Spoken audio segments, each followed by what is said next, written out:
राजस्थान की राजनीति के चाणक्य कहे जाने वाले अशोक गहलोत ने कल जयपुर के सिविल लाइंस स्थित अपने निवास पर मीडिया से बातचीत के दौरान कई बड़े मुद्दों पर सरकार को घेरा है।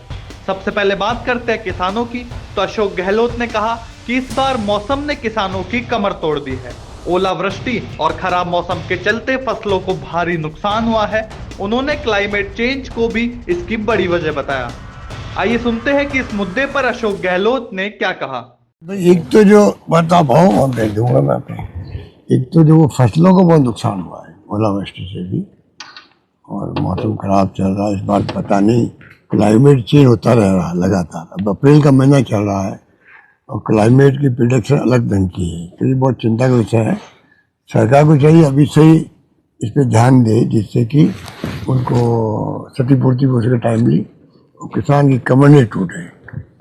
बहुत हालत खराब हो जाती है किसानों की, क्योंकि मेहनत करते हैं, बाद में तूफान से या ओलावृष्टि से कोई भी कारण से फसलें नुकसान जब हो जाता है तो उनका दिल जलता है।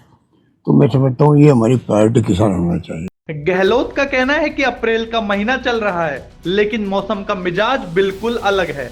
ऐसे में सरकार को तुरंत ध्यान देना चाहिए ताकि किसानों को समय पर मुआवजा मिल सके।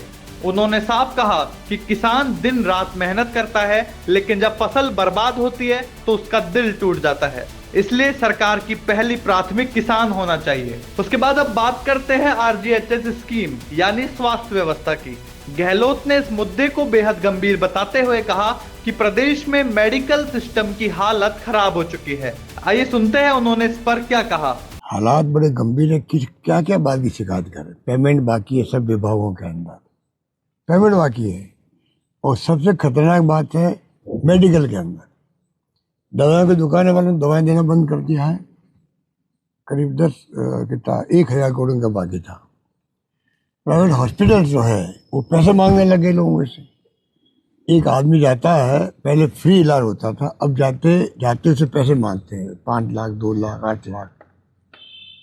और वो कहते हैं इसलिए हम मांग रहे हैं क्योंकि हमें पेमेंट आ नहीं रहे हमारे पास में सरकार के। हमने इलाज देना बंद कर दिया है स्कीम से, जो आरजीएसएस स्कीम है। अब उसमें बेचारे कौन लोग हैं?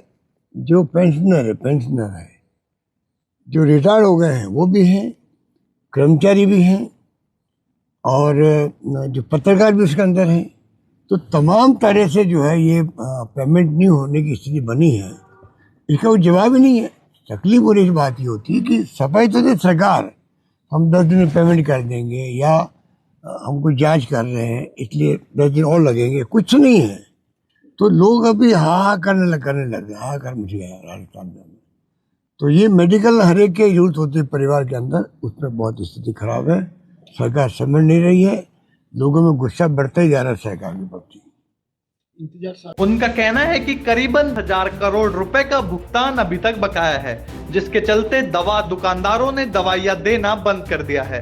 इतना ही नहीं, प्राइवेट अस्पताल भी अब मरीजों से भारी भरकम पैसे मांग रहे हैं। जहां पहले इलाज मुफ्त होता था, अब मरीजों से 2 लाख 5 लाख यहां तक कि 8 लाख रुपए तक मांगे जा रहे हैं। गहलोत ने आरोप लगाया है कि आरजीएचएस स्कीम के तहत इलाज तक बंद किया जा रहा है, जिससे पेंशनर्स, रिटायर्ड कर्मचारी और वर्तमान में कार्यरत कर्मचारी है वो प्रभावित हो रहे हैं। उन्होंने सरकार से कम साफ जवाब देने की मांग की है कि भुगतान आखिर होगा तो कब तक होगा। अब आते हैं राजनीतिक बयानबाजी और विपक्ष के सवालों पर।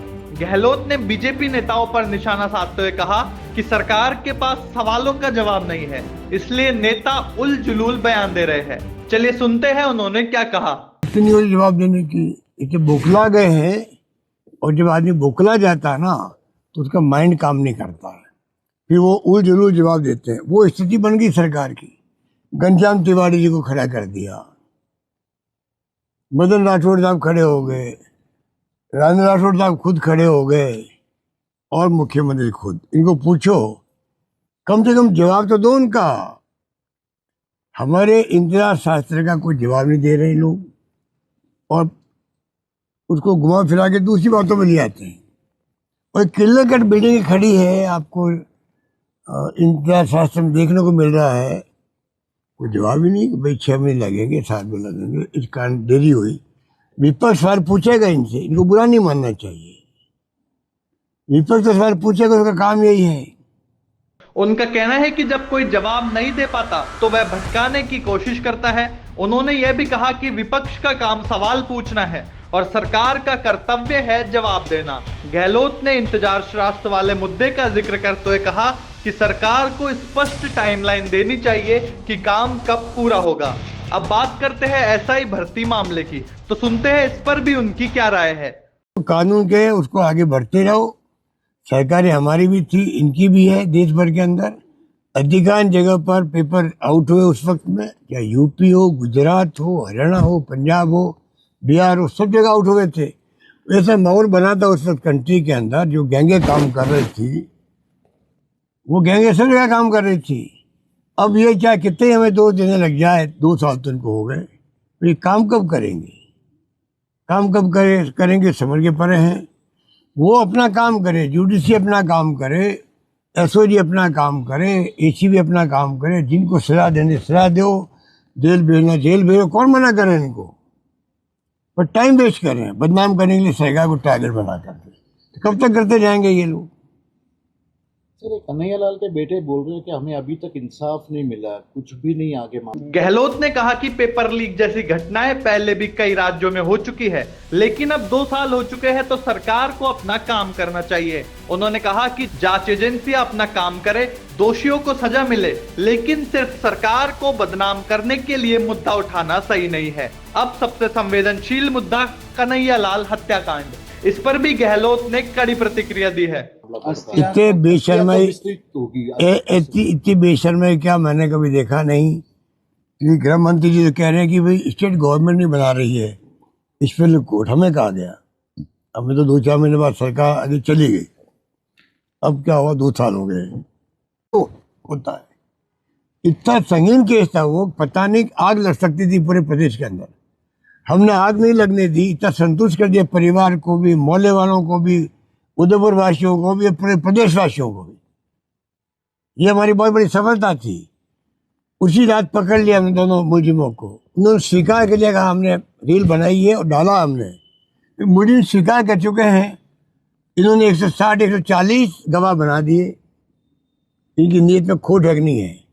जो स्वीकार कर चुके खुद जुल्म को, उसके बाद में 8, 10, 15 बनाते गवाह, काम चल जाता इनका। 6 महीने में सजा हो जाती उनको। आज 4 साल हो गए लगभग उनको, सजा क्यों नहीं हो रही उन लोगों को? कितना बड़ा षड्यंत्र है। 5 लाख ही दिए उसको। अरे 50 लाख उनको दिए हमने, शुरुआत ही उनसे ही करी 50 लाख। उसके पहले किसी को 50 लाख नहीं मिले थे। प्रधानमंत्री जी और अमित शाह जी ने जो यहाँ चुनाव में लोगों को धोखा दिया है, मैं कहूँगा धोखा दिया है, गुमराह किया है। ये देखिए, हिंदू था इसलिए 5 लाख दिए, मुसलमानों को 50 लाख देते ही लोग, और चुनाव में हरवा दिया इन्होंने। झूठ बोल करके, धोखा दे के जनता को चुनाव हरवा दिया हम लोगों को। और उसके बाद में 3-4 साल हो गए। उन्होंने कहा कि यह बेहद शर्मनाक स्थिति है कि पीड़ित परिवार आज भी इंसाफ की बात कर रहा है। गहलोत ने गृह मंत्री पर भी सवाल उठाते हुए कहा कि स्पेशल कोर्ट बनाने की जिम्मेदारी राज्य सरकार की है। तो कुल मिलाकर अशोक गहलोत ने किसानों से लेकर स्वास्थ्य व्यवस्था, कानून व्यवस्था और राजनीतिक जवाबदेही तक कई मुद्दों पर सरकार को घेरा है।